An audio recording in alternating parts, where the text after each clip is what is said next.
Olá, meus amigos, uma ótima quinta-feira a todos vocês. Hoje, dia 15 de abril de 2021, venho através desse vídeo trazer algumas informações. Peço encarecidamente que vocês possam estar compartilhando as informações, trazendo pessoas para se inscreverem, dando like aí, comentando e também participando também ativamente nessas mudanças que nós precisamos, fazendo textos, vídeos, conversando com as pessoas, os amigos, parentes, né? Todas as pessoas que não têm muita lucidez, muita clareza das coisas que acontecem no nosso cotidiano, na nossa vida, o tipo de pessoas que nos comandam aí, né, que sempre fazem o possível e até o impossível para favorecer sempre as classes dominantes, as grandes elites. Então nós temos que ter clareza de como essas pessoas são, como essas pessoas trabalham, como elas agem, sempre de uma maneira ideologicamente. As pessoas mais pobres, elas não têm essa noção, né? Elas são sempre enganadas, né? Ludibriadas. Elas sempre são colocadas como espectadoras de tudo que acontece. Elas não têm noção clara de como que funciona, quais os mecanismos que se tem numa sociedade para a dominação. Elas não têm entendimento que um BBB da vida, né, ou um jogo de futebol é só para deixar ela inerte, ela anestesiada de tudo que acontece nesse mundo, tudo que acontece no nosso país, né, e no mundo no geral. E por isso que elas não conseguem reagir. Elas acham, e agora pelo neoliberalismo, né, elas acham que elas são detentoras ali da sua liberdade, né, e detentora também ali do seu destino, mas não é. Nós nos movemos sempre pela vontade de outrem, né? Principalmente as grandes elites, que também são dominadas, né? E são também condicionadas a fazerem as coisas tudo em prol de de uma ideologia, tudo em prol de uma coisa que o ser humano criou, que hoje, né, hoje nós não dominamos, que é o sistema econômico chamado capitalismo. O capitalismo, ele quer crescer, ele quer aumentar, e ele faz de tudo para isso. Ele destrói o planeta. Se ele vê que o planeta onde ele já, né, pegou todo tipo de recurso, arrebentou com aquilo ali, ele vê que não dá mais, ele vai para o outro lado, arrebentar o outro lado também. O capitalismo tirava aí mais valia, né, do trabalho não pago na fábrica, na indústria. Hoje, como as pessoas estão mais dispersas na sociedade, não trabalham, tem bem poucas pessoas trabalhando em linhas de produção, né, nas fábricas, nas indústrias. Ele se retirou desse campo e agora majoritariamente está aí no meio das finanças, né? O capitalismo financeiro está aí no meio financeiro, porque é onde ele vê que ele ganha muito mais sem ter sem ter trabalho algum. É por isso que nosso empresariado aqui no país, eles não querem mais investir em produção. Vocês podem pegar aí qualquer governante no país, qualquer governo que entre e que, né, dê ajuda fiscal, que desonere a folha para eles aí, para os empresários. Eles não investem em produção com o dinheiro que sobra. Eles não investem em produção, eles não contratam mais pessoas.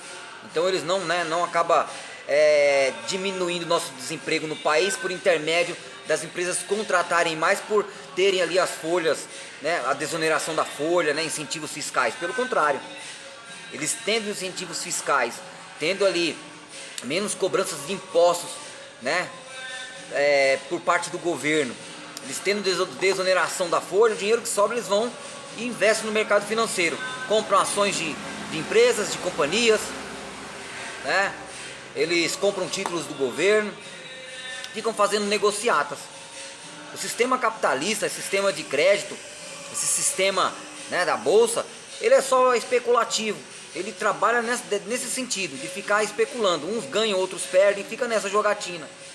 É imprevisível, você fica arriscando. E eles entraram por essa.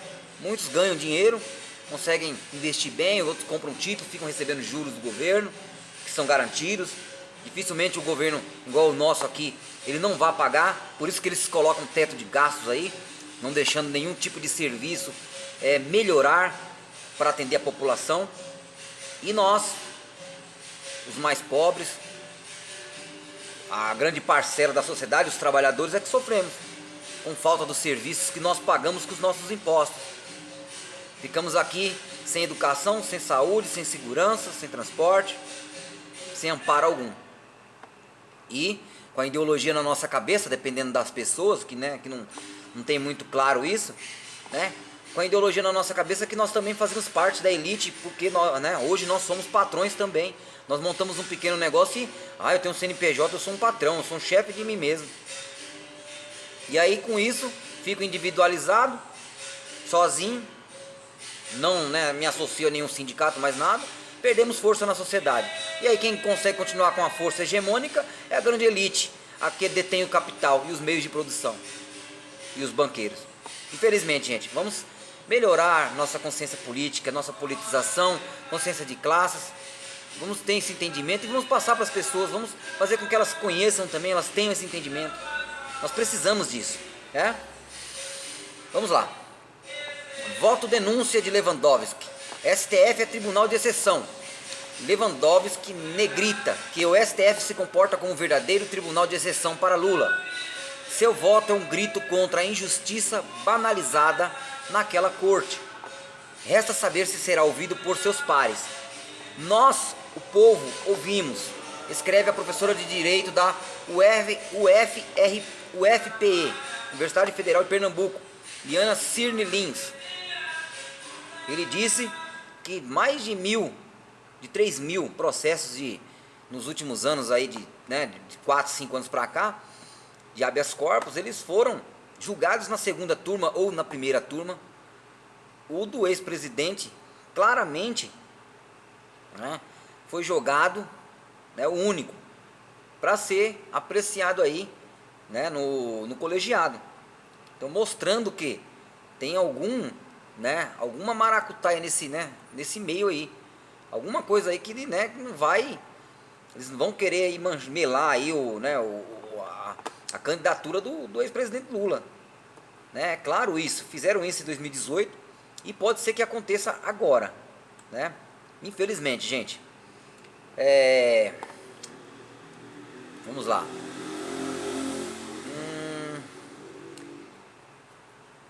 Fachin, tão suspeito como Moro, joga sujo contra Lula. Fachin seria mais digno se seguisse o exemplo do seu comparsa Sérgio Moro e se despisse do disfarce da toga para assumir o caminho político, escreve o colunista Gemerson Miola ao comentar sobre os julgamentos do STF nesta quarta-feira.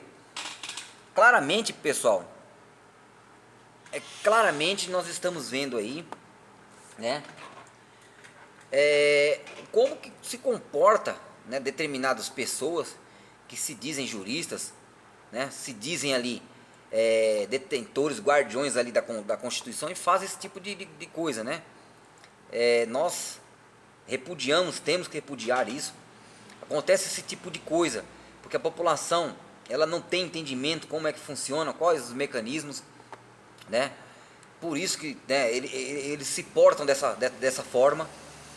Resta nós nos politizarmos, mostrarmos que nós estamos entendendo o que está acontecendo, nós sabemos o que acontece, para que esse tipo de coisa, se é pregado contra um ex-presidente da República que ficou 580 dias preso, teve ali seus direitos cassados na eleição, justamente só para não concorrer.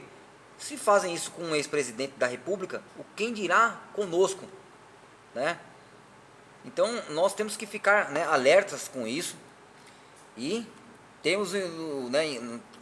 nós temos o entendimento aí que esse tipo de coisa não pode acontecer, gente. Não pode acontecer. Pessoal, tive um probleminha aqui no meu som aqui. Eu peço até desculpa, porque eu não consigo editar os vídeos, já estou ainda me aprimorando nisso. Não sou um youtuber profissional, um apresentador. Eu estou dando aqui minha pequena contribuição. Eu espero que vocês também possam estar fazendo a mesma coisa. Nós precisamos fazer com que a maioria das pessoas nesse país, elas também comecem a ter esse pensamento, esse entendimento, elas comecem a fazer a história também, contribuir com a história, e não ficar só como meros observadores, né, como plateia, como nós somos sempre, né? Saberemos hoje se o Brasil tem força ou não para repor a credibilidade do sistema de justiça, diz Boaventura de Souza Santos. Abre aspas para ele: a incompetência e a suspeição de Moro não são suficientes. Ele e Dallagnol também precisam ser punidos, ressaltou o sociólogo português Boaventura de Souza Santos. Eles fizeram o que fizeram, apareceu todo tipo aí de mensagem, já periciado, né? E visto que o material não foi alterado nem nada, mas esses caras não sofrem punições. Corporativismo. Nós sempre vimos isso em qualquer corporação aqui no nosso país e ela se mantém. Ela não mantém, ela não, né, se expande para nós. Mas entre eles, um juiz mesmo que causa algum problema, que comete algum delito, quando ele vem ser punido, eles pegam e aposentam o cara, pagando o salário, o mesmo salário, né, o salário que ele recebia como aposentadoria, chamado de aposentadoria compulsória. Vai você fazer qualquer besteira no seu serviço, qualquer, né, probleminha, os caras te dão uma justa causa. Só nesse país que nós temos esse tipo de coisa. E os caras ficam aposentados, ganhando 30 mil, mais benefícios. Quem não quer um castigo desse? Lula diz: minha briga na Lava Jato é específica, estou discutindo minha inocência. Tem gente que gosta de fazer confusão, dizendo que a anulação dos meus processos é a anulação da Lava Jato. É a anulação do meu caso, afirmou o ex-presidente Lula. Estou discutindo a minha inocência. Se alguém roubou, que seja preso. É correto. Como eu tinha dito, né? A Lava Jato, ela combateu a corrupção, sim. Ela pegou pessoas, sim, que, né, claramente cometeram corrupção, cometeram crimes, né? Mas com a ação do Sérgio Moro e o procurador Dallagnol e os outros procuradores de Curitiba, referente ao ex-presidente Lula, primeiro já pegando processos que não eram deles, para julgar, né? Para poder ali investigar e julgar. E condenaram, né, o ex-presidente. Eles não tinham competência, porque não tinham relações com a Petrobras. E depois, né, fez todo, né, uma manobra, um lawfare, que chama, lawfare, né, onde eles pegaram, né, fizeram todo tipo de maracutaia, né, pegaram ali pessoas ali que foram coagidas a fazerem delações premiadas ali que, né, foram forçadas. Eles inventaram provas, não tem prova, né, prova material, né, nenhuma contra o ex-presidente, mentiram, mexeram na coisa, não deixaram a defesa do ex-presidente se pronunciar. Sempre quando colocavam alguém para uma delação, eles colocavam a delação depois que a defesa do ex-presidente já tinha falado, né, totalmente errado um negócio desse, e fizeram tudo essa maracutaia. Tinham, né, conversas e relações entre, né, o juiz, a acusação, sempre, uma coisa que não pode ter nesse meio jurídico. O juiz, ele julga em cima de cima dos autos. Ele não pode ter nenhuma relação nem com a defesa nem com a acusação. Então, claramente, o que aconteceu aí foi o quê? Foi uma afronta, né, ao Estado Democrático de Direito, né? Os direitos legais, eles foram ali, né, totalmente surrupiados. Agora, se fizeram isso com o ex-presidente da República, o que fariam conosco, né? Reles, né, cidadãos. Dino diz: reconhecer os direitos de Lula não prejudica a Lava Jato. A operação não pode ser canonizada.